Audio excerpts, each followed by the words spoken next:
Not This great. program is part of the Infinite Potato Alliance. Do you need to postpone? I'm better than yesterday.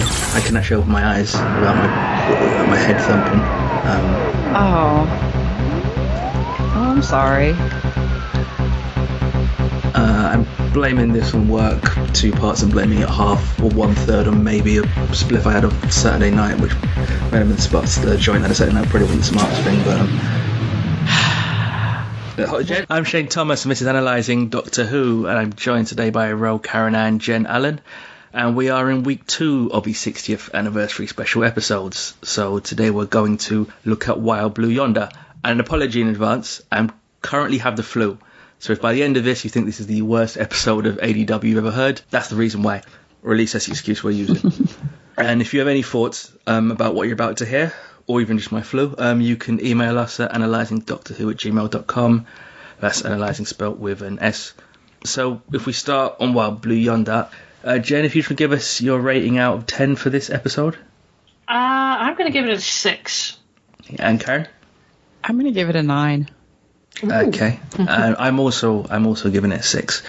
But there has been some, which I'm sure we'll get into here, there hasn't been consensus around this episode, I think, from what I've seen. With your 9, Karen, can you tell us what from this you like the most? I really enjoyed being able to get lost in another Donna Doctor adventure. This was not what I was expecting for a 60th anniversary special episode, but it was delightfully surprising. Also, I'm a big horror movie fan, so the horror aspect of this episode was another nice surprise that I was not expecting. The body horror, there were a couple of really nice creepy bits to it that I just had a great time, and I could tell that they were having a great time filming it, and that is something that I think ratcheted up the score for me a little bit more. Being able to fall into the cadence, that familiar cadence of Donna and the Doctor, while it's still being different in positive ways. Jen, what from this you like the most? I agree that I did like the dynamic between the Doctor and Donna, because it's been 15 years we haven't had a chance for them to really talk, and this was kind of, in a way, they're catching up / hijinks ensue. It was nice. There was just some aspects, well, we'll get to that, but overall the dynamic between the two of them was definitely a highlight. What I liked the most from this was the score, Murray Gold's score specifically. I think it did a really good job of just being a low-level hum, evoking like dread and peril throughout, and it's one of them things sometimes with the scores that you notice it when it's not there, because I think one of the better scenes is when they're in kind of the captain's area, in that they found a chair, still don't know exactly what's going on, but the moment the Doctor realises that at the edge of the universe, and he starts almost pondering and musing on that. And then everything goes quiet. And the noise matches the sight, which is what I think Donna at this point pointed out. How can we be in space? There's no stars. And in that moment, everything goes quiet. And you realise just how important the score has been in its absence. And I thought, particularly because he has done this kind of stuff before, but because generally when we think of Murray Gold's score, we think of noise, we think of bombast with him. And he has to do something different here. It was a different side of Murray Gold in Doctor Who than we're usually used to seeing. I thought that was the thing that really stood out as a positive. I thought that was my favourite. So, Jen, we can get into it now. Jen, what was from this did you like the least? Well, some of the special effects, especially for the doubles, was a little wonky at times. And yeah, I did enjoy the horror aspect, but when they got like huge, that was distracting. I just felt it got a little overboard in some places. That's the main thing I didn't like, was some of the special effects I felt were just a little over the top. I was going to mention this later. I found some of them a bit clunky. Aspects of it look like, I don't know if you've seen those like Mid-Journey, AI things where you feed or an instruction of an image and they cough out. Yes. That's those are just. It looked like a bad AI. And now some of that might be intentional, but that came off as actually more cartoonish than eerie or anything else. And that might be just personal taste. Some people might find that thing like really foreboding. But yeah, I found that I rolled my eyes a little bit at that, and that felt like we have the Disney money, so let's try and push for this. Where in the past, I don't think they might have had the idea, but they wouldn't have tried it. Or they wouldn't have tried it to the degree that they did do. Yeah, I agree that I didn't think all the effects, and some of it was physical, the thing with the long arms. Some of it's CGI, but that was actually prosthetics. And I think also when she sunk into the floor, that was prosthetics. Yeah, that's right. They apparently cut a hole in the floor, put Catherine Tate in it, and stuck a load of kind of goo around her. So yeah, they are, I think we mentioned this last week, they are trying to still be physical with the prosthetics where they can, and with some augmentation with CGI, and I like that approach. I don't think they got the balance right, and it felt with some of the horror stuff, that those effects, that we would never even try this, and now that we have a bit more money, let's actually try and go for it, and I think it was a bit of a swing and a miss. But Karen, if we come back to what you like the least.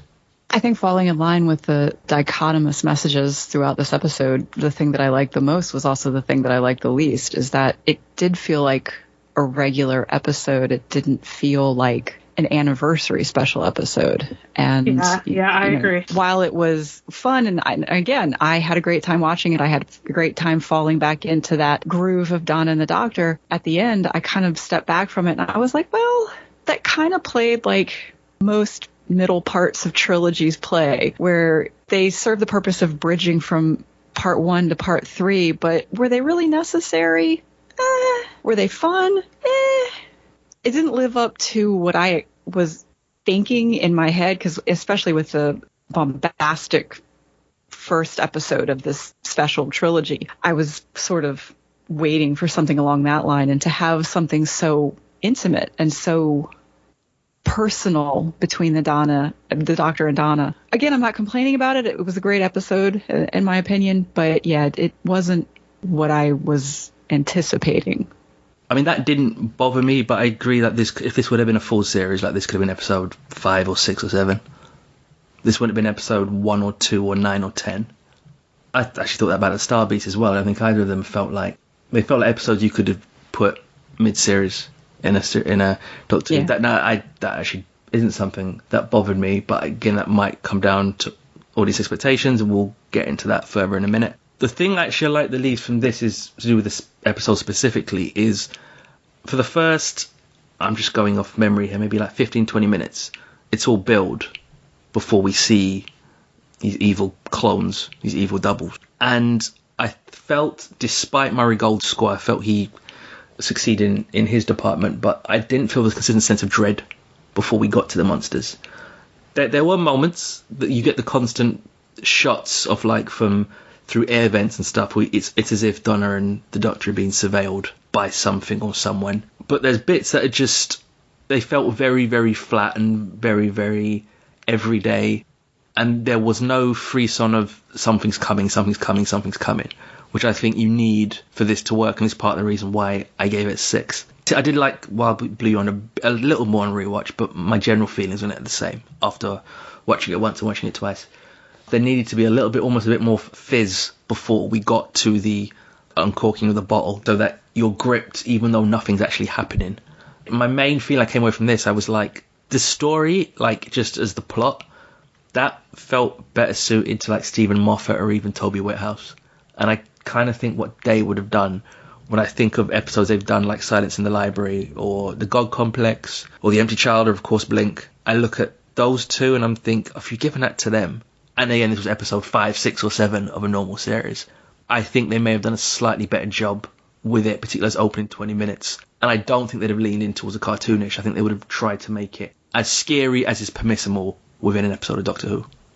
Even though some people have said Midnight is a comparison point, and I do think that's an exceptional episode that Russell T Davies wrote, this episode doesn't feel as much in his wheelhouse, hence the designs of some of the effects with the monsters. That felt very Russell T, which is kind of more funny but not scary. I saw the comparison to Midnight, and honestly I had a comparison in my head, slightly different because I'm a Trek nerd, but I was comparing this to Night Terrors, which is a Star Trek The Next Generation episode. It's a bottle episode too, which is what they would call the episodes where they were very contained because they didn't have money to go anywhere else, so they had to stay on the bridge sets and the ship sets, and that is quite a creepy episode. And so yeah, I think that if they'd made a few different choices for their special effects, they could have made this really creepy. But then also I was like, it's on Disney, so Yeah. You're not going to get very, very creepy. Yeah, I also thought of a TNG episode, but I was thinking of Ship in a Bottle, which is the one where everybody keeps disappearing and Crusher keeps noticing that they're disappearing and suddenly she's the only one there. It was kind of like that for me. Oh, if you Remember that Me. episode. Remember Me, that's in it. I kept thinking it was called Ship in a Bottle for some reason. But and there's a little bit of a horror aspect to that too, because people keep disappearing and they don't remember them, and it's just kind of like the claustrophobic feeling that this episode has to a degree, especially when they're in all the tubes and everything, and all the hatches and shifting all over the place, and suddenly they're separated. And yeah, I mean, I get what Russell T was going for as far as tension, but eventually it kind of fell flat once the doubles showed up in certain places, I think, because it started getting a little more comic-y with them interacting with the doubles and trying to figure out who's real and who's not, and it got a little wonky in a few places. I grew up on almost a steady diet of 80s horror. I don't necessarily mind when it starts to get campy or corny. I kind of like that. So I felt like it was a nice balance between creepy and funny and kitschy. I like hearing these perspectives because I also have to check myself, because sometimes I'm like, man, that could have been way creepier. And then I'm like, okay, tamp it down. Wes Craven, we're watching a Disney Plus BBC show. We're not going to eviscerate somebody. So yeah. I mean, same here. I grew up on a lot of the 80s kitsch horror stuff too. I mean, Friday the 13th, Nightmare on Elm Street, love them all. So I'm right there with you. Obviously, you mentioned bottle episode, Karen, and this is in respect similar to a bottle episode in its format, in as much as we have 2 actors and 4 characters, and that's it for the whole episode. Now, there's been a lot of talk about the doubles, the use of the doubles. Some people in their reviews have spoken about it, like what the kind of message and connotation Marty Z's trying to use by creating like evil doubles in this way. There's been a lot of comparisons to, they're kind of like social media, or they're kind of like AI gone out of control. Were you getting any of that from them? Is it just these things are kind of eerie, or they just remind you of some, and you've already mentioned like Star Trek a little bit, but yeah, were you getting much more from them apart from like evil clones? On first blush, yeah, it was just a fun evil clone episode. But then when you had posed the question and had brought up the metaphor for toxic social media, I started to think more about that, because I've been trying to pull away from social media. I already knew it was toxic, but taking steps away from it makes me realize how toxic. I still have a Twitter account, but it's such a swamp. And stepping back from that channel in particular brought a bit more joy back to me for Doctor Who, because I realized that the toxicity of that channel was killing the joy. It was never ending. And the algorithm in particular kept pulling these items up for me because it thought that it knew what I wanted. So that started my brain comparing how these evil clones were adjusting themselves to the way they thought the Doctor and Donna were. And there was always something not quite right. I started thinking about the algorithms of all these social media channels and how they think after a while that they're starting to learn you and they're starting to adapt to you and adjust to you. But there's always something not quite right about it. I think that the fact that these clones were so deranged by what they were picking up from the war drum, so to speak, of what they were hearing from the rest of the universe, the still existing universe, was twisting them sort of the way the toxicity of social media is twisting the algorithm, so that it's never going to be a good thing as it's being fed by us, and we're not feeding it what it should be getting. Jen, anything else on that, or anything to add that we haven't mentioned? I also taken a step back from a lot of social media. I only have 2 social media accounts left, but I did make a resolution for myself that I would only ever comment with positive comments. But yes, there is a lot of toxicity out there on social media in various places, and it can be draining. Emotionally, we're now in a world with AI technology, and it's everywhere, and it adapts, and soon we're going to have Skynet. But yeah, as far as relating it to this episode and what the clones, what were they technically clones? Or are they just aliens that copy? You can argue that. I mean, I think it's, to an extent it is kept deliberately ambiguous, which I think is to the episode's credit. We don't even get to know what race/species they are. We don't know. Not that we really need to. It's not really necessary, in my opinion, but the fact that it does mirror what's going on in our social culture today as far as the internet, it's kind of terrifying. I mean, now that you brought that up, Karen, I was like, yeah, it really is. It does reflect how we have become as a society as far as interacting on a faceless thing like social media. Seeing how these duplicates were feeding off of the thoughts, emotions, and so forth of the originals like an AI program was scary. That's probably the biggest part of the horror in this episode was the way that they adapted and how quick they adapted. And the fact that even the doctor couldn't tell the two Donnas apart until he did a scan. That's how scary it got. Russell T himself, it's important to say, like, he is a pretty regular user of Instagram, as is Stephen Moffat. I don't think he's ever used Twitter, because we're not going to call it by its apparently proper name. But ironically, if it hadn't been for that, we wouldn't have these. I mean, this story's been told before, but we wouldn't have these specials, because it was those kind of live watch-alongs they did during the pandemic, which was kind of the seed that started all this, of the band getting back together. I think he uses social media enough that he would probably feel comfortable trying to have some kind of commentary on it in a sort. I think we're going to get that a lot, by the way, in Shooty's era, while Russell T is the showrunner.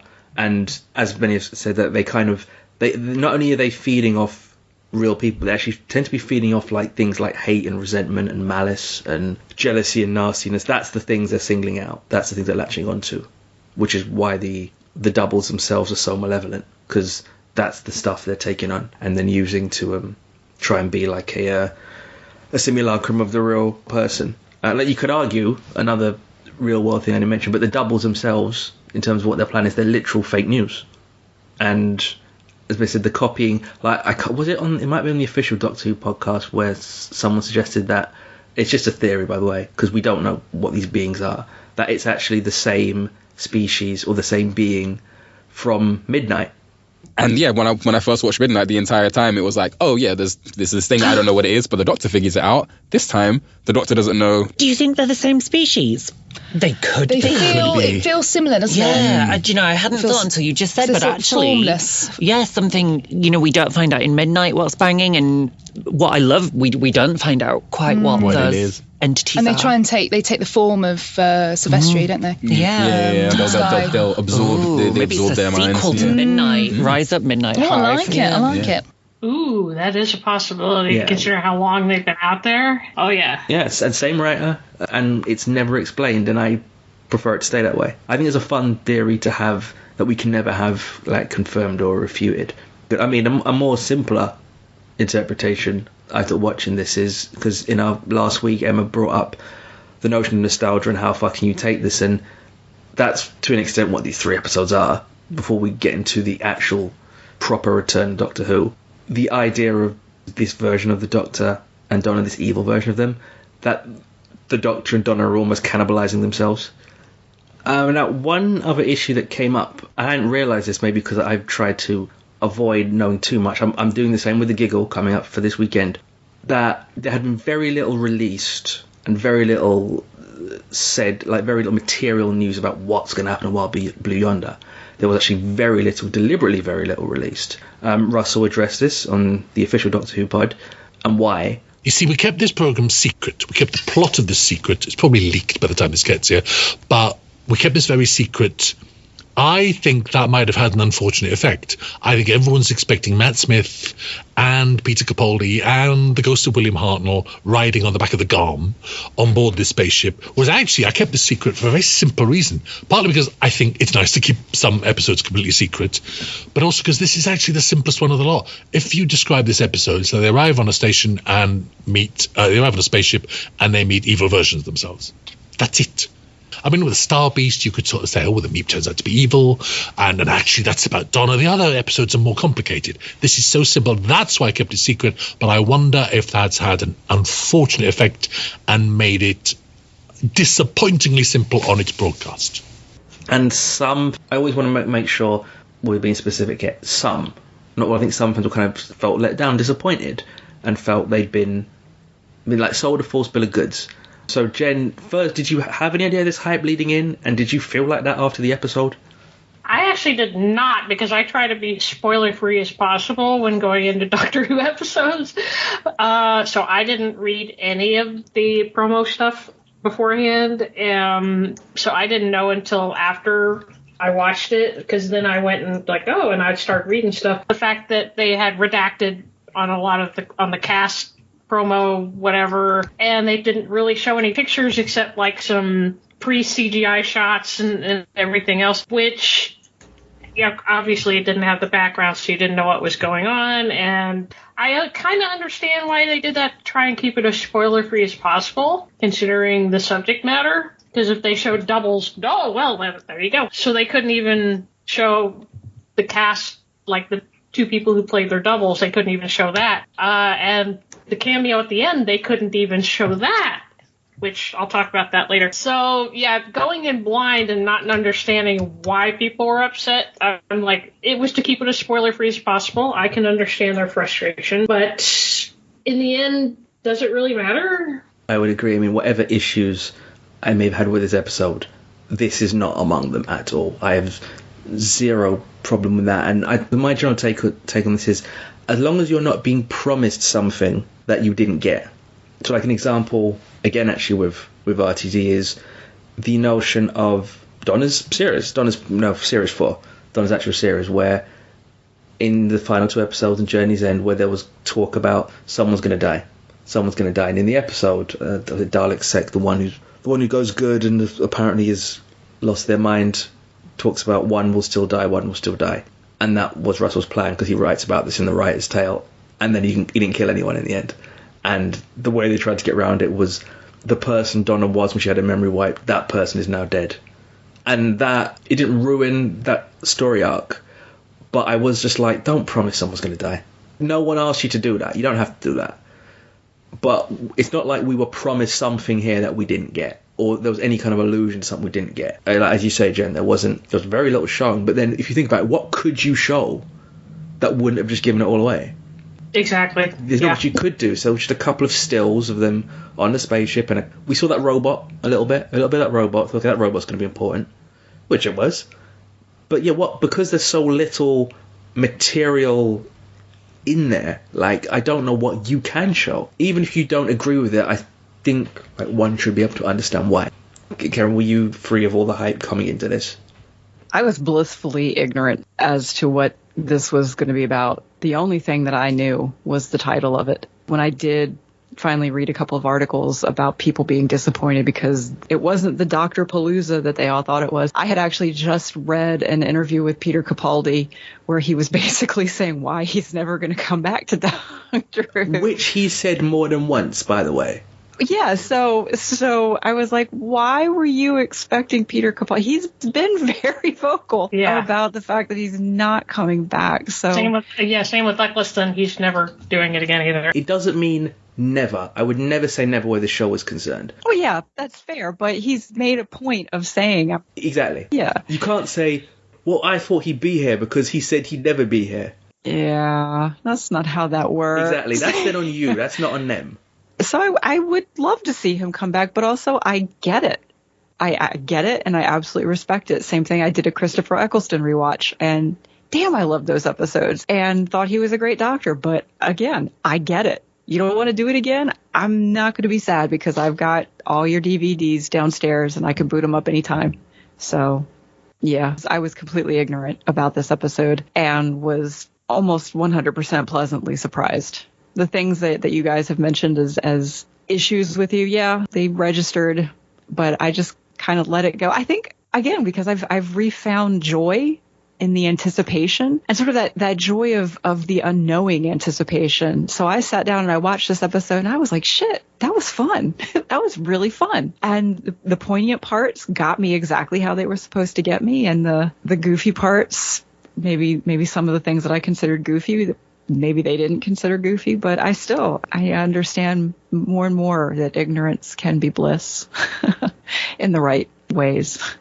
And also, I mean, broadly speaking, I generally think it's better when you're like, I mean, not your Doctor Who of anything, to judge something on what it is rather than what it wasn't.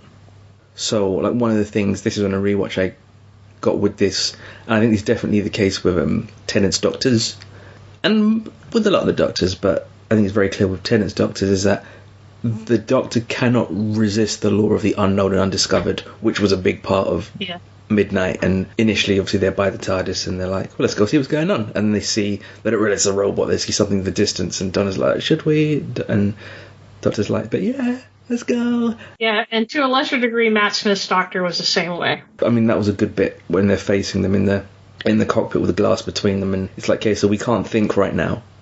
And Donna's thinking, but it's you. I loved that part. Don't think! Don't stop it! Stop it! And they're on the other side just chanting, think, think, think, think, think, think. That I thought was very good, a good narrative conceit, because that's the one thing that this Doctor just can't do. Like, they cannot help themselves when, figuring out a puzzle. And also, I think some of us are slightly influenced by what happened with the 50th, which was one episode, a feature-length episode, that was, to use your phrase, Karen, Dr. Palooza. Everything about it. So much was thrown at the wall, and successfully. This being just basically a reunion between one of the most beloved Doctors and one of the most beloved companions for a 3-story arc is a delight. And yeah, it's 3 episodes instead of 1, but that's okay. They've done plenty of other anniversary ones where they've had previous Doctors come back. It's fan service and it's wonderful, and we love it. And I have high hopes for the next episode, especially since it's called The Giggle. And I'm not looking up I didn't look up anything other than the title, so I hope we'll be just as pleasantly surprised next week. So yeah, if we move on to there's any additional observations we might have missed. Jen, is there anything we've missed you haven't mentioned yet? Yeah, I have a list. Okay, the robot. I kept thinking the whole time, if you guys remember the newer Hitchhiker's Guide to the Galaxy, I kept thinking he looked like Marvin. Mm-hmm. Yeah, a lot of people have said that. I thought that a lot of people have said that Marvin the Paranoid Android, yes, it's very Hitchhiker's Guide. Yeah, I kept thinking he was just going to suddenly say, I had the brain the size of a planet. Oh my god, I was like, he's Marvin, but he doesn't talk. Yeah, Russell T's a massive fan. I mean, he wrote a foreword to when the books kind of were reissued, which I have somewhere at home. And you can see the influence of Douglas Adams, who did write for Doctor Who himself. You can see the influence of Douglas Adams on his own writing.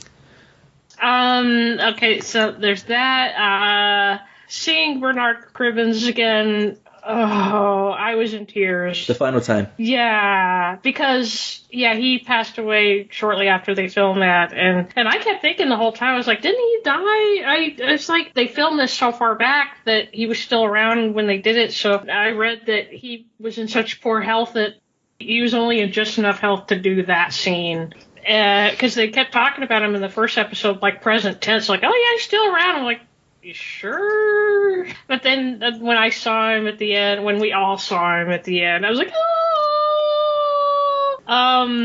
So having him show up, even if it was, for a minute and a half, it was worth it, And I remember seeing the people taking photos of those exterior shots. And I remember seeing that, and then not long after, hearing how he'd passed away. But even hopefully you can find this online for those who haven't seen it, but on the behind the scenes Doctor Who show for this episode, they do talk about Bernard Cribbins, and him, there's a brief talk just when he's talking, and like he is as sprightly and as lucid, as mischievous as ever.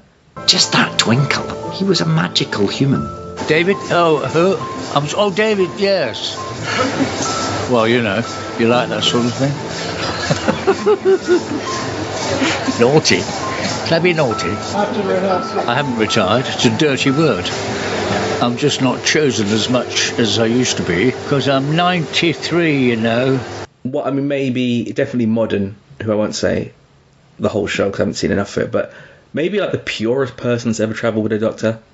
I cannot think of a negative thing to say about the character, ever. And he's also a meme. He's a meme. Whenever you see the crying face, he's the crying face.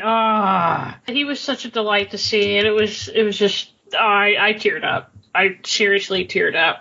I do have to say, even if the doubles and the CGI of the doubles was wonky, the CGI and everything of the ship itself was...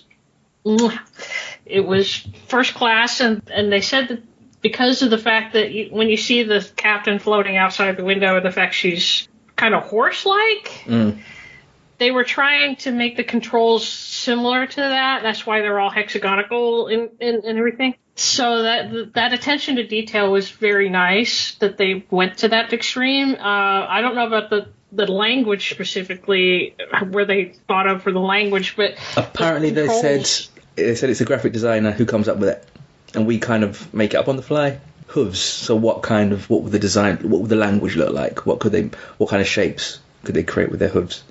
So that's where that comes from.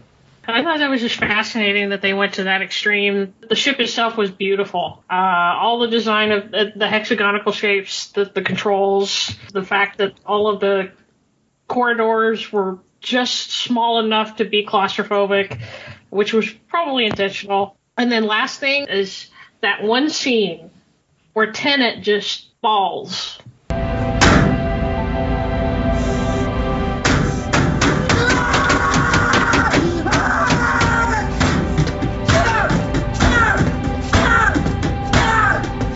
I don't know how the heck he got into the right mode for that, but that was heartbreaking to watch. I know it's after he's basically remembering a lot of this stuff that specifically talked about flux and everything, but him just having that emotional moment, which the Doctor doesn't have very emotional moments like that, no matter what incarnation. It was a lot, in a good way. And the fact that Tennant put his all into just those few seconds of emotion was both heartbreaking and liberating to watch, seeing him just finally just break down because of all the shit he's been through in each carnation and how much he remembers from each carnation that moves into the next one. It's a lot, and I don't blame him for breaking down, even if he was by himself in that particular moment. I mean, we saw it as an observer outside the spectrum, but I think that was just a powerful moment, not just for the Doctor, but for Tennant as an actor, and I love it. Anything additional to add, Karen? I think what constantly kept coming back to me through this episode, other than hey, did we mention we have a Disney budget now, graph special effects, was the unexpected continued presence of Jodie Whittaker's Doctor. I honestly thought that Russell T Davies was going to come in and just wipe the slate clean and just, we had Whittaker's Doctor, we had the Chibnall era. Now it's time to move on. So I'm watching this episode and I'm enjoying the more emotive Doctor, as Jenn was mentioning. There's more emotion to him now. Maybe it's because of the fact that he's still confused and he doesn't know why his face is back, and now he's got Donna back, and these are things that are making him realize all that he and she have lost through their many incarnations. But it was the moment when they brought up the flux that really honestly surprised me. I thought that they were going to absolutely drop the flux, and to find out that the flux is in fact the driving force of how these entities ended up on this ship, because now they're at the edge of the universe, which prior to the flux was probably not the edge, and they found themselves forced into this new territory. The fact that they brought up the flux, the fact that they brought up the timeless child, the fact that he doesn't know where he's from anymore, it surprised me. And it also, I applaud that Davies wants to either continue that storyline into Ncuti's era, or at least wants to acknowledge that this is part of the Doctor's existence now.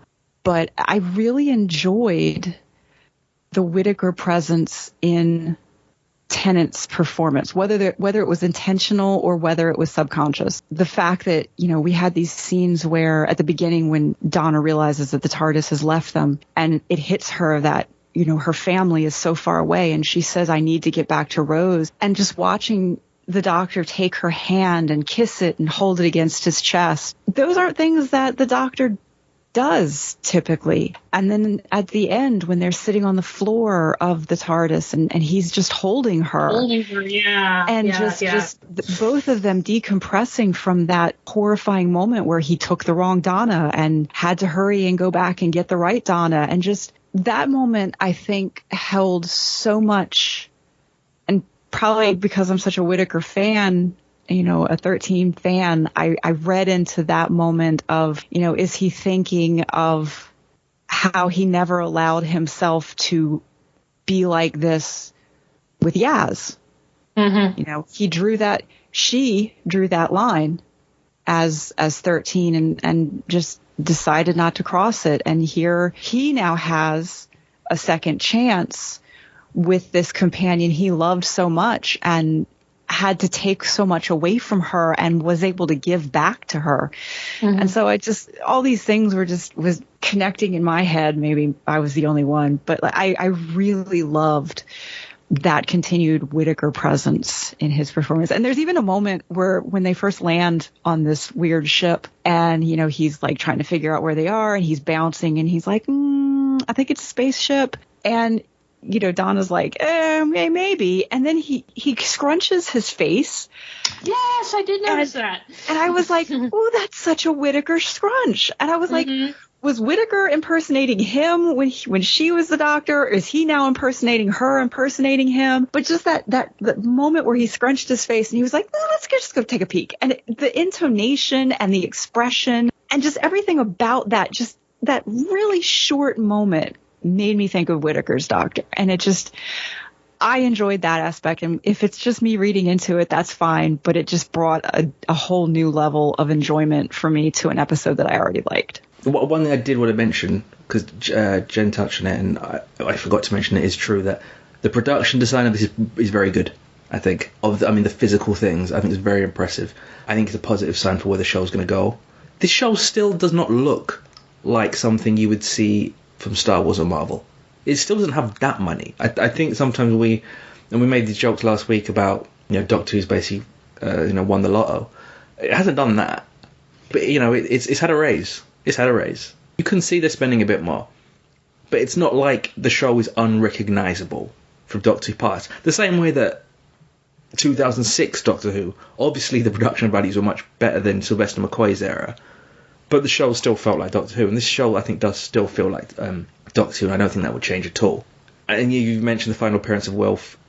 It just says a lot how, I don't know, there's a single person with a negative word to say about the actor or the character. For a character that's only meant to be in as an accident, as a one-off in Voyage of the Damned, he might be the most beloved character from the modern run.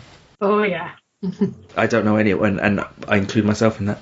Anyone's negative things to say about him, and my God, I don't know if anyone used their minutes as effectively, because he had limited, minutes on screen, but I don't think anyone used him as effectively as he ever did. And even though I didn't massive fan of the last two, the End of Time Part 1 and 2, his work, Bernard Cribbins' work, I thought was outstanding.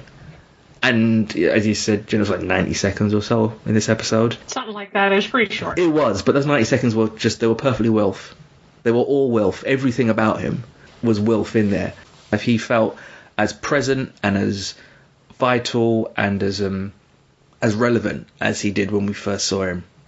It's a lovely coda to, an all-time great run in Doctor Who. A couple of things, this is another thing that bothered me about the episode, was sometimes the interacting between the double and the original. So at times, the doubles are ferociously chasing our characters. Other times, just standing watching them. But the first time, the Doctor's arms, obviously not the Doctor, the double's arms get long, and then Donna hears the real Doctor, and then she just runs away, and the double just looks at her. And it's like, so you trying to catch her? You're not trying to catch her? And that, I think, comes down to writing, editing, directing. Because I'm left thinking, what's going on? I'm not being, like, the more basic emotions of being scared or excited or thrilled or engaged or whatever are gone. You don't want the logical part of your brain working at that point, and it was, because I'm just like, but no, hold on. Are they trying to chase him? Are they trying to kill them? Are they stronger? Because in the final chase, when they're trying to stop the robot, and the Donna's double catch up with Donna and drags her to the ground, and it's like, is she going to kill her, slice her up, eat her? and they kind of just roll around a little, and they stand up, and then Donna punches her in the face, and she's even trying to block the punch or anything. It's like, so you're stronger than them the whole time? Why? I thought she could get bigger. That kind of stuff just didn't really fit. And so it's things like this which mean I gave this episode a 6. That might have just come down to budget. Yes. I mean, possibly. That probably was when you come into edits, like, oh, the thing we wanted to do, we can't do. And this episode, we need this episode to be air ready in like a week. So we're just going to have to do an awkward cut right there. When the double is in the TARDIS and the Doctor removes her by, like, the ramp, sliding the ramp up and open the door so she slides out. Okay, fine, I don't mind the TARDIS that can do that. So, what if you've been standing somewhere else? Like, how are you going to get rid of her if you're standing anywhere else in this massive TARDIS? Do you have a plan for that? That felt a little bit, plot convenient. In fact, even when... So, he invites the double in, and the other Donna's like, no, and it's like... Would you not, particularly if you know you're the real one, would you try and stop this happening? She just kind of stands there and watches it happen, and watches the TARDIS leave. That, again, felt kind of odd. And most importantly, at the end, does Donna not have kind of... And this is something that goes against what I'm used to seeing from an RTD script. Donna not have any kind of issue with the Doctor not realising that she was her. And the Doctor didn't do it on purpose. But first, you'd be shocked if the Doctor got that wrong. But the fact the Doctor did get that wrong... Isn't Donna kind of like, how could you not know it's me? Particularly for people that are meant to be so tight. I can't believe Donna would not feel some kind of way about that. I don't know, maybe we'll get something about that in the giggle. But I just think of, if any of us were in that same situation, wouldn't you even be a little bit, maybe not resentful is not the right word, but a little bit, does this person know me as well as I thought they did? Am I this close with this person? Maybe not. Because they were about to leave me to die. I saw it happen, and I'm like, okay, we're going to get something on this, and then we just didn't. So those things hurt the episode, I thought. And that's usually the kind of thing RTD is really good at writing. He's good at writing kind of like slightly buried resentments and characters that are sometimes angry, even if they're slightly unreasonably angry. You could imagine Donna, Catherine Tate can do that. Donna losing her shit. And that's something I think would fit the character, would fit the writer of the character. Like, it all felt there, and they just let it go. And unless we're getting something on Saturday about that felt a real head scratcher. Right, so we just finish off with our MVP. So, Karen, who's your... I mean, not much to choose from, of course, but Karen, who's your MVP of the episode? As much as I love both of their performances, I'm going to go with Catherine Tate. Because, honestly... that moment when you realize that the Doctor had left the wrong Donna behind, her panic was palpable to me. And if you take into consideration the fact that, she was standing in a big empty warehouse with a bunch of green drapery around her, and she was still able to draw that depth of emotion and bring it to that scene. Even though my logical brain was like, he's going to come back. He's going to bring the right Donna back. He's going to fix this. The lizard brain was like, oh, fuck, that's awful. That's terrible. And, she really got under my skin and triggered that raw primal part of my emotional response. So, yeah. And plus, I'm just so happy to see Catherine Tate back as Donna. I really am. I mean, part of me is, despite being a massive fan of the show, does love that she remains, like, she will go down as one of the greatest companions ever. Everyone will have their different choices and lists and whatever, but she'll go down as one of the best ever, and she really does not understand what the fuck is going on in this show to this day. Like, Karen Gillan became a genre fiction fan after working Doctor Who. Catherine Tate couldn't give a fuck. And I think that's part of what, I think she brings that to the role, and that's part of what makes Donna so endearing, and so, like, the way she just gives the Doctor shit. Like, when she gets into drive, and she's like, allons, as the idiot says, Z. And I'm like, wow. You just called him an idiot right to his face, and you just don't have any foxes left to give. So, yeah, I mean, she really is. When I did my rewatch, it wasn't until Donna that 10 started clicking for me again, the way I had loved him so much the first viewing. It wasn't until Donna that I was like, yeah, here we go. Here's what I remember on my first viewing. Well, we'll have to do a Hall of Fame for her at some point, but my general theory is I think she's basically the most humanly relatable companion. I think probably, unlike all the others, I think everyone has probably come across someone like Donna, or is someone like Donna. I know who Donna reminds me of, like real people. And Russell T Davies is great at writing people like that. So I think that's probably why. I think just she reminds so many people of them, because she's so ordinary, and of course, in the show, extraordinary. But she is such an ordinary person in the best way possible. So Jen, who from this was your MVP? Well, I'll go the other direction and say David Tennant, because again, we only had 2 people to really go with. But I will also highlight that the dynamic between the Doctor and Donna in particular, because we had Rose and we had Martha and we had all these other companions who had the crushes on or loved the Doctor in various ways. Donna was just his friend, and she was just his mate, and they were mates. And basically, she would give him shit and he would give her shit, and they would just laugh it off and just go on. And there was no sexual tension, whatever, going on. It was just 2 buds hanging out, going on adventures together. And that was what I loved the most about it. It was just them having fun together as friends. And the fact that even now that dynamic is back, that was another highlight of this episode, is because it was just the 2 of them, even though there were their duplicates. It was them going back to the old routine of giving each other shit. It was great. But specifically Tennant, him, as Karen already mentioned, taking on some of Whittaker's mannerisms, like the scrunched nose, which I did notice, and a few other things, and the fact that he's a little more emotional now than he was the first time around, is a delight that he's melded Whittaker's mannerisms into this new /return/ whatever they're eventually going to call it of this particular Doctor. And it's for the people who did like the Whittaker era but also love the Tennant era, and it's a good mishmash of the two, and Tennant pulls it off. It's the old Doctor plus the newer Doctor kind of for everybody. The fact that him and Catherine Tate got right back into the routine of fucking with each other was a delight. Even though, yes, they were in peril, yes, they were in this unknown space, they still had plenty of time to joke with each other, which was awesome. And then, again, when he was holding her at the end was beautiful, because we know he does care about her and she cares about him, and they're very close. They've always been close. With the previous episode where she kept talking about, there's something I'm missing, and you can hear it in her voice that she watched that time back with 10, but she also has responsibility for her family now, and the fact that there's something, I know it's there, and I miss it. Tennant is always a delight. I love him in Good Omens too. He's just amazing. Him coming back and just slipping right back into 10 with some 13 thrown in is beautiful. And props to him and to Catherine Tate. They both did an amazing job in this episode, even if there was some wonky CGI and a little bit of things that didn't land. The two of them were solid in particular. I mean, they did superb jobs with the characters, and we were right back, in a degree, back to when they were together the first time.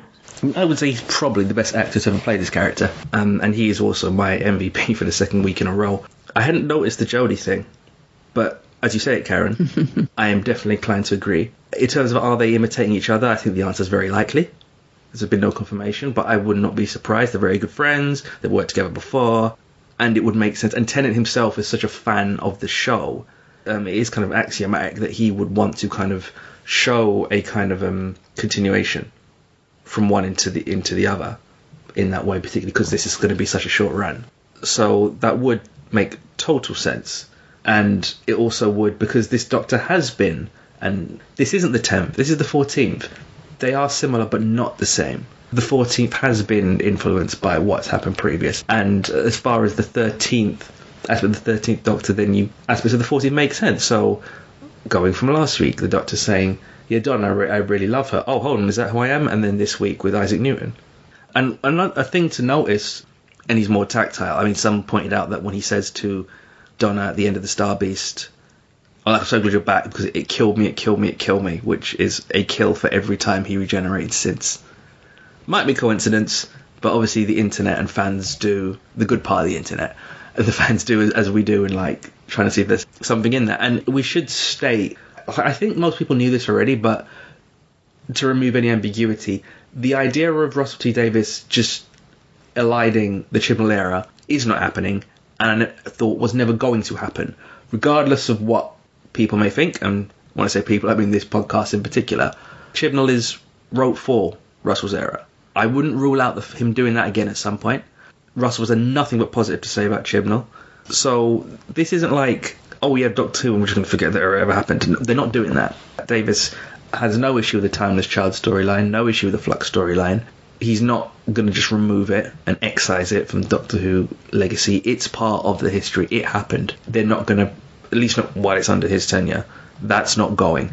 I can't remember who, so I can't attribute this properly, but it might have been like either Darren Mooney or Chris Alcott. One of them tweeted that they've done more, they've had more emotional impact with the Flux in like 2 minutes of this episode than they did through the actual entire Flux miniseries. Yeah. I mean, that you've already mentioned it, Jen. I thought that scene was excellent. It was raw emotion from Tennant and the character both, and it was needed. It should be, and that was a problem. It didn't feel like it meant anything at the time, and it wasn't interested in the people that was affected. Where this used here, it's like, oh, it affects the Doctor, whether you like the storyline or not. That makes sense narratively and as far as character development goes. And there is that great, you realise, because at this moment, and this is one of the good things that Shanna rewatch I did like, when you realise when it's a fake and when it's the real. Because in the moment watching, you're not sometimes sure. So sometimes when they're talking about real personal stuff like that scene, it's like, which one is the real one? Are they both the real one? Are they both the fake one? But there's that moment when Tennant is incredibly emotionally bare, and he says, Donna, is that you? And it's like, he's almost saying, please be you. I won't be able to bear it if I'm not sharing this with my friend. Consequences and stakes. Amazing how good scenes can be when you do that, because that scene I loved, and you realise that the Doctor is in need, and part of the reason maybe why it's gone back to Donna this way, that the Doctor's actually needed some comfort since the Flux. The Doctor is still very raw, emotionally bruised and wounded, and he almost begins to run to Donna, and then you realise it's the fake one, but almost like a child running to a parent. So that bit I thought, seeing in itself, was really good. And we've mentioned being more tactile, particularly in this episode, which is not even the 10th, who was kind of the most human. This Doctor feels even more human in some ways. That's why another thing, to mention about Tennant is that he does such a good job when we first realise that that's a double and not the real thing. When he, the evil clone of the Doctor. Tennant relies on certain things we've seen him do really well in like shows like Jessica Jones. Is it Jessica Jones? Jessica Jones. Jones. Yeah. Yeah, which I forgot to mention. He was amazing in that, He was tremendous. He was outstanding in that. I've seen Tennant play. Ironically, Tennant, in a lot of the roles he's played over the past 20 years have been malevolent.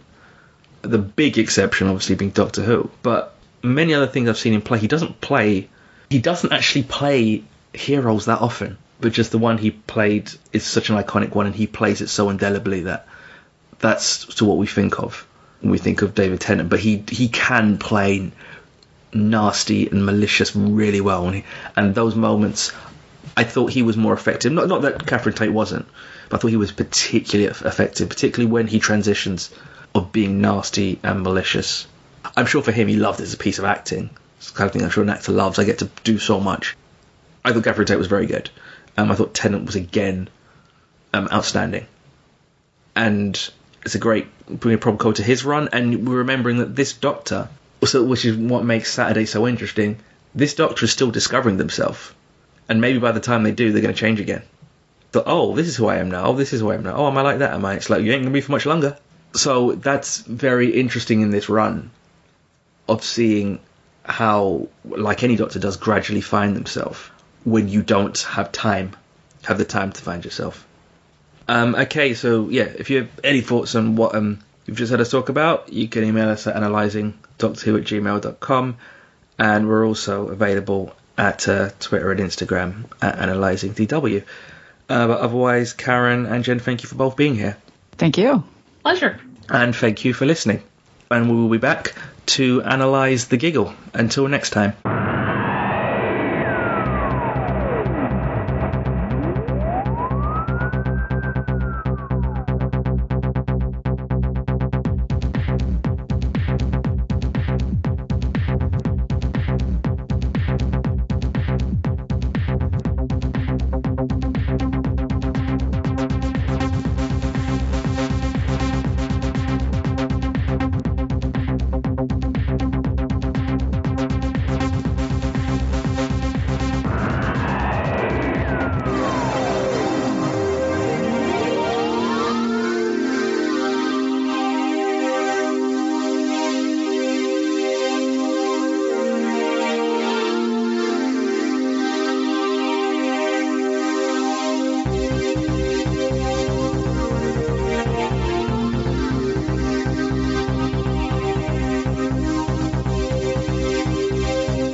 Our logo is courtesy of Scott Mattison. His work can be found at planetrisecreative.com and on Twitter at planetrise. Our theme tune is by Mike Mould. We can be reached at analysingdoctorwho@gmail.com and on Twitter at analysingdw.